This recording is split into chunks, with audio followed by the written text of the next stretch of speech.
चिदानंद परमानंद सकल ऐश्वर्यानंद नंद नंदन प्रभु श्री द्वारिकाधीश भगवान श्री कृष्ण जी महाराज जिनकी अहद की कृपा और इस नबिया परियार के पूर्वजों की अनुकंपा कृपा से वेदांत सार स्वरूप इस श्रीमद् भागवत का आयोजन हुआ।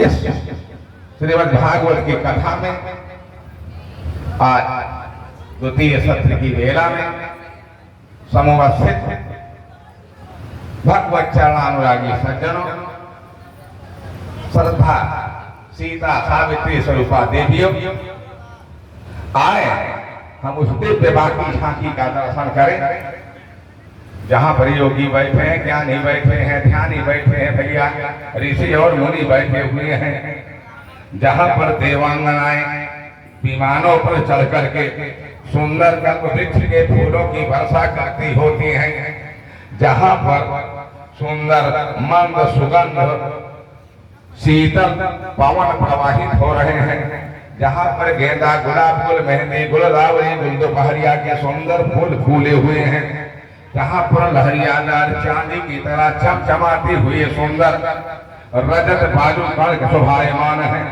और जहां पर कलकल छल छल निनाद करती हुई भगवती भागीरथी की धारा प्रवाहित हो रही है, ऐसी परम पावनी पापनाशिनी माधु मंदाकिनी भगवती भागीरथी के पावन उत्तरी तट पर राजाधिराज महाराज धर्म सम्राट राजर्षि परीक्षित जी परम योगी शंकरावतार निर्विकार भगवान सुखदेव के मुखारविंद से लीला बिहारी गिरवरधारी कृष्ण मुरारी की आनंदमयी रसमयी अमर कथा का प्रसपान कर रहे हैं। आइए हम सभी लोग अपने मन को वहां लेकर चले। बोलो भक्तेश्वर भगवान की।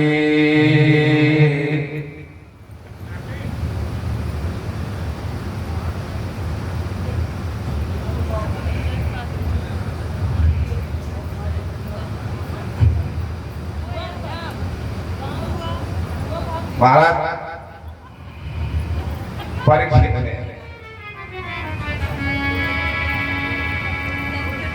भगवान सुखदेव जी से नाना प्रकार के प्रश्नों को पूछ करके अपने मन की शंकाओं का निवारण किया। परीक्षित ने कहा कि गुरुवर, आपने प्रथम मनवंतर में स्वयंभू मनु और शत्रुपा के पुत्र उत्तानपाद और प्रियव्रत की कथा हमें बताई। अन्य मनवंतरों में भगवान ने कौन से अवतार लिए कथा हमें आप बताओ। सुखदेव जी ने कहा दूसरे मनवंतर में स्वादिष्ट नाम के मन हुए और जो अग्नि के पुत्र है उसमें भगवान ने प्रभु विभु का अवतार लिया। तीसरे मनवंतर में प्रियव्रत के पुत्र उत्तम मन हुए और सप्तसेन नाम का प्रभु का अवतार हुआ। चौथे मनवंतर में उत्तम के भाई तामस मन हुए और प्रभु ने हरि का अवतार लिया और हरि का अवतार लेकर के प्रभु ने एक गजेंद्र का जो उद्धार कर दिया। महाराज परीक्षित की उत्सुकता जागी। कहा गुरुदेव, वो गजेंद्र कौन था और उसका उद्धार भगवान हरि ने क्यों किया? हरि नाम तो बड़ा प्यारा है, क्योंकि हरि से ही भगवान जीवन मानव का जो है वो सदगति को प्राप्त हो जाता है। हरि का मतलब है पापम हरति, अज्ञानम हरति, अहंकारम हरति, अविद्याम हरति, अमंगलम हरति। ऐसे प्रभु का नाम है हरि। यह दो अक्षर जीव के कल्याण के लिए परम महामंत्र है। अब ये कथा भगवान सुखदेव जी परीक्षित को सुना रहे हैं और मैत्रेय जी भगवान विदुर को सुना रहे हैं। देखिए, मैं आपको गजेंद्र की कथा सुना रहा हूं। मैत्रेय जी ने कहा विदुर जी, गजेंद्र और ग्राह का प्रसंग आप सुनिए, जो मनुष्य के जीवन में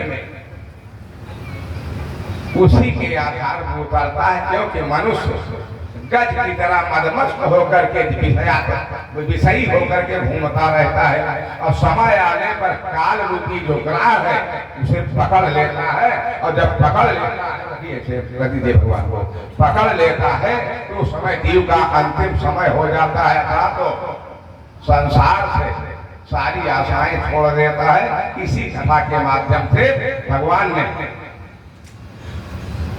सुखदेव जी ने उत्तम कथा महाराज परीक्षित को सुनाई। बोलो भक्तवत्सल भगवान की। सुखदेव जी ने कहा कि क्षीर सागर के समीप में एक त्रिकूट पर्वत है। त्रिकूट पर्वत जो है, ये पर्वत लोहा, चांदी और सोने का है। 3 शिखर है पर्वत में। एक पर सोना है, सोने का शिखर है, दूसरे पर चांदी का शिखर है, और तीसरे पर सोने का शिखर है। इसीलिए उसका नाम है त्रिकूट पर्वत। और इस पर्वत के बीच में, इस पहाड़ के बीच में सुंदर तलहटी है, जहां भगवान वरुण का सुंदर बगीचा और सरोवर है। एक समय उस बगीचे की सुंदरता और प्यास से आतुर जो है गजेंद्र सरोवर की तरफ गया है। उस सरोवर में चारों तरफ मणियों की दिव्य सीढ़ियां हैं, उसमें सुंदर कमल खिले हुए हैं। हंस आदि उसमें आनंद विहार कर रहे हैं। गजराज अपने पत्नियों के साथ उस सरोवर में गया, तालाब में गया। प्यासा था, प्यास की इच्छा से गया। और गजराज साधारण नहीं था, उसके पास मदमस्त गजराज था, 10,000 हाथियों का बल था, और जब वो गरजता था उससे घाटी कंदराओं में भाग जाया करते थे, इतना बलवान था। गजराज सरोवर में प्रवेश किया, पानी पिया। पानी पीने के बाद सूंड के माध्यम से पत्नियों को पानी पिलाया, पत्नियों ने भी पानी पिया, परंतु जल में उसे काम पीड़ा देते थे। पत्नियों के साथ वो जल में विहार करने लगा, आनंद करने लगा, और इतना विहार किया, पत्नियों के साथ खेल कूद किया कि वह तालाब दूषित हो गया, जिसमें एक ग्राह रहता था, खड़ियाल। खड़ियाल ने सोचा कि पानी पी के चले जाएं, ठीक है, परंतु जब उसे देखा कि तालाब की महिमा इस गजराज ने बर्बाद कर दिया, तब उसने उस गजेंद्र का पैर पकड़ लिया। अब जब गजेंद्र का पैर पकड़ लिया तो गजेंद्र ने सोचा कि कोई छोटा जानवर होगा छोड़ देंगे, परंतु वो गसता गया। पत्नियां साथ साथ कीड़ा कर रही थी। उसने कहा भाई, मन में विचार किया कि झटक दूंगा पैर, गजराज बाहर तो ग्राह बाहर चला जाएगा, पर प्रयास किया, वो साधारण ग्राह नहीं था, बाहर निकल सका। यह करते करते वर्षों छूट गया।